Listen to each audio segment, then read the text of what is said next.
Do you want to know how you can log out of your Wombo Dream account? If yes, then this video is for you. Hello and welcome to AI Basics. It's your host back again with yet another interesting tutorial video. In this video, I'm going to teach you how you can log out of your Wombo Dream account.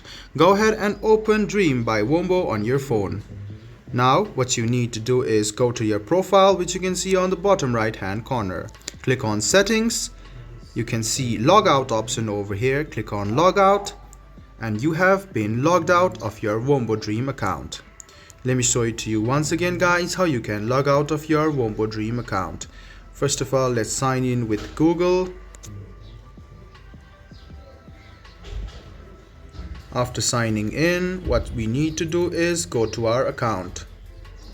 So let's go ahead and open it again and go to Profile. Now click on Settings and then click Logout. This way you can successfully log out of your Wombo Dream account. I hope this video was helpful for you. If you still have any kind of confusion, please do mention us on the comment section down below. Like the video, subscribe to the channel and do hit the bell button for more.